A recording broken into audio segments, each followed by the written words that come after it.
abagagga bayina enkwata yaabwe omugagga tebamuwa magezi kankubulirako amateeka ana agabafuga abagagga bw'aba kusinga ssente tomuwabula towabulanga mugagga ekyo kimu bwe yali azifuna amala kwebuuzaako bajja kugamba mbu ate nedda kulisa olimba era oba olina omugambako nedda bw'aba olina muwabula ayina kisaba faluku tukoze tutya ate era bw'oba owabula tovoola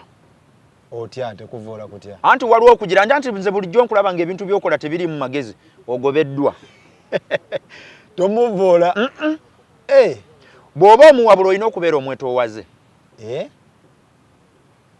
amagezi gagenda kuyamba gatwala ayamba ggwe omugagga bw'oba omuwa amagezi yaba akuyambye omuwabule onfuna nkufuna etteeka eryokubiri abagagga tebabasanyusa abagagga tebabasanyusa tebabawabula tebabasanyusa simuwaaneko nti muzeeyi ng'okubye olumu ojja kuwaana ebimunyiiza gukintuufu omuga muzeeyi okubye gukintuufu gw'atajambalangako otegedde otya nti ntuufu essanyu lye abagagga nga bazibu kakati omugagga kiri bwe kiti bw'alinnya booda owa booda n'amuwaanaanyiiza munyiizi kaba kamanyiiro kati aba alaba omutadde ku levo ye aba ayagala ki okusanyuka kwakujja mu bagagga banne omugagga nze omwavu contribution yange eriwa nze omwavu ku mugagga olina kuba mperekeze kuwaana byakola kumuwaana buwanyi nawe olina okugenda empola okuwaana olumu kusobola okulabibwa ng'okumanyiira olina akatabo ako kafuluma kubanga nze empangaala nabo mbamanyi ate ndudde nabo enkwata yaabwe ate bakwegendereza nnyo kuba ebibanyiiza bitono n'okumutunuulira obutunuulizi bw'ati asonyiiga ekinyiiza omwavu eyeetegereza ennyakanga obanga ayagala okutuga munno abagagga bakibuuka bakimanyi tayagala kwega olina omuggyako ebirowoozo bw'omwetegereza ennyo omukanga ekyokubiri ekyokuna tolina kubeera mu maaso ge n'omulaga nti omanyi nnyo mumusinga abagagga tebabyagala era emboozi bw'aba aginyumya n'omuwakanya asirika mangu n'akuta mbadde ntera nnyo kiraba ku mikwano gyange olinga anyumya mu ofiisi y'omugagga ogendera mugagga ng'apoozi ng'abivuddeko ng'asirise ne bw'oba omanyi muleke tebabyagala nywerera mu mboozi ye ogiwa amaanyi ogiwagire emboozi wo inagiwa muliro olumu okubeera omutuufu kya bulabe mu bagagga singa omugagga aba aguze esaati ya bukadde obu bubiri najja n'akubuuza erabisa etya mugambe muzeeyi kiryokke komala n'okola ensobi n'omuga nenze nga ndaba ng'ekyakanaana owedde waliwo omuntu lwakubuuza ekibuuzo ng'anoonya validation tanoonya opinion ebintu bino by the way byanjawulo waliwo opinion opinion n'okuvalidatinga oli kyakubuuziza byawukana nsobola kwebuuzako nga njagala embaga yange yabadde etya yawedde nno omukolo gwange gwabadde gutya tokola ensobi n'omuddamu n'omugaa kyabadde kikolokolo taliddayo kukubira naye nina omuwa honest opinion kati embaga aligiddamu ddi agikoze omulundi gumu mu bulamu yanoonya ekiteeteeyi kyalowooza nti kyekisinga obulungi yanoonya essuuti gyalowooza nti yesinga obulungi nombuuza n'essuuti yange yalabise etya wabadde nga yambadde kutiya siriddayo kukubira awo kyemba nnoonya ebeera validation ŋŋamba walabise bulungi newankubadde mutima gw'okimanyi saanyumye olumu okubeera omutuufu kikwawula ku balala era ndi omu mu bantu abatono ennyo abakkiriza nti mu nsi temuli mazima bw'ogoogera olumu mabi nnyo nti gayinza n'omumalawo ensi Chris njagala tugende mu bintu by'otegese olina omukolo sooka onnyonnyola omukolo guno gutuyambirawa ffe bannadiaspora ffe abaawano guli ku ki ekituufu kakati obulanga obulaba tuzze ekintu kino tukizze nga tukizimba singa tubadde twatandise jo ne tukola omukolo bwe guti abantu baali gambye tulina bye tunoonya bwe kiri naye tuzze tulaba nti baganda baffe abali e Bulaaya n'abali wano ewaka tulina okufuna platform etugatta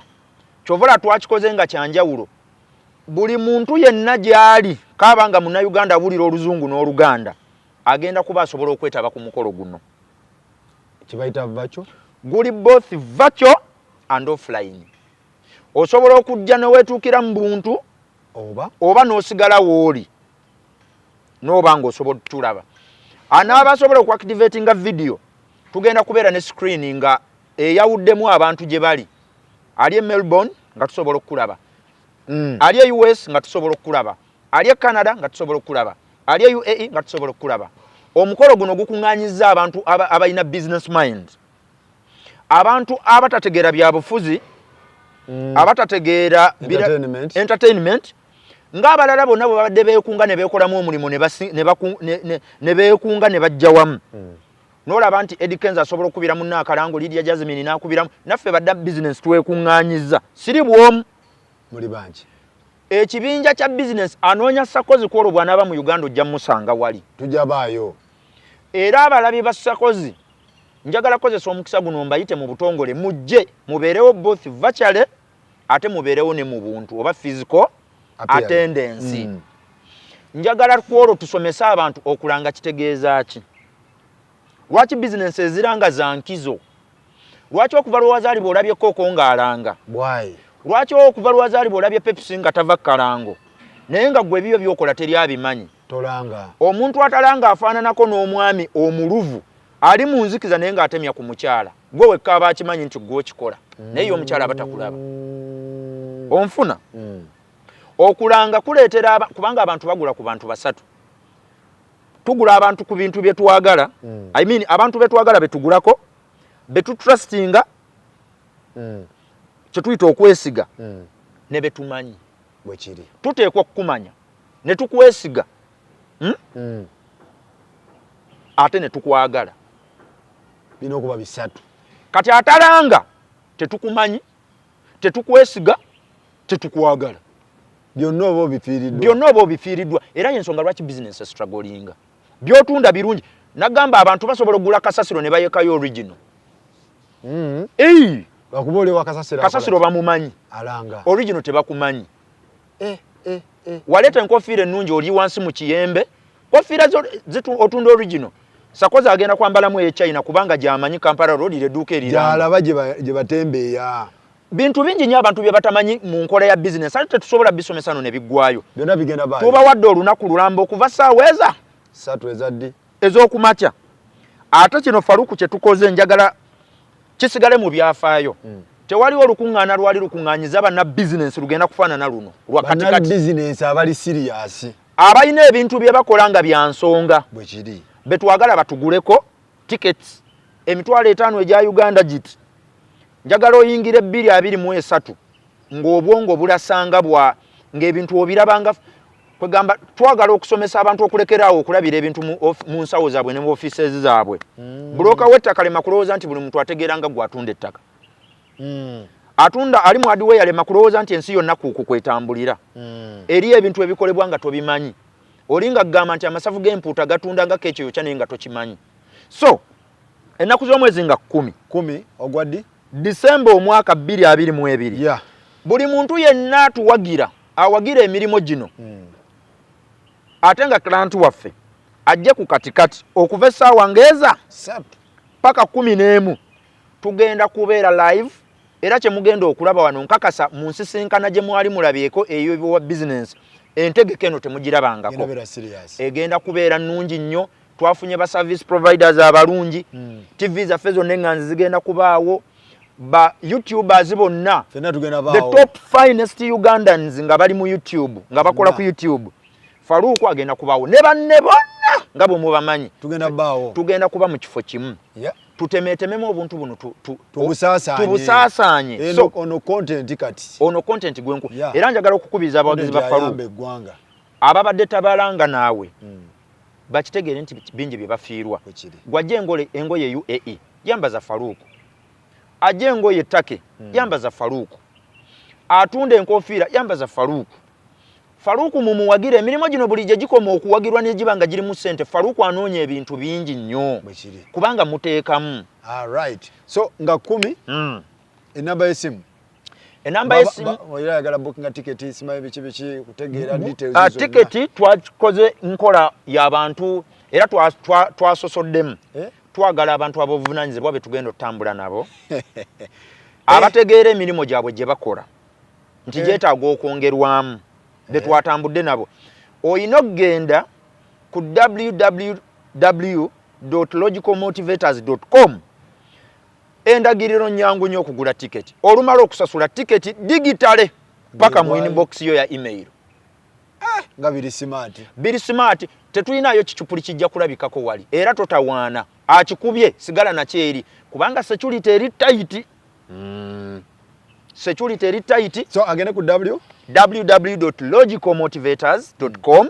oba sekyo osobola okuweereza mobile money ku 0708 53 11 01. Bw'omala okuweereza ssente o screenshotinga ssente ezo n'osindika mu WhatsApp eyo n'oteekako amannya go no email address. Mangu nnyo ticket egenda butereeva era mu email address yo. Kiraya nti bamwetondera tebamwetondera kubanga nze mu nsi mwempangaalira kiraya nti tasonyiwa ate tebamwetondera. Ebyo byonna wali ebyo bya business bakira nti tebasonyiwa era ennaku zino totaana kwetonda tebetondera kasi kiraya nti fuba nnyo nga bw'osobola olabe nga kira nti otomwetondera kuba ne bw'onaamwetondera tagenda kukusonyiwa. Kyokola kiriko abantu 10,000. Okay. Kakati golooza nti bonna neetondera olwo nenkusonyiwa. Naturally abantu mu bulamu tebasonyiwa. Mu gonde ya business ba clients. Mu industry ya business client tasonyiwa. Omuntu alina embaga bw'okuba ebifaananyi bye n'obizannyira mu tali kusonyiwa era talina muntu mulala ayinza kukwongera. Embaga agikola omulundi gumu bulamu bwe. Fubanga bw'osobola okuba ekifaananyi ekisinga okubeera ekiro. Nga tulina okubeera sensitive. Okwetonda kwakoma 2025 ne kufa. Twakuziika olumbe ne tulwabya ne duwa ne tugikola. Kira ndi omunyiiza kiwedde kaweddemu owedde.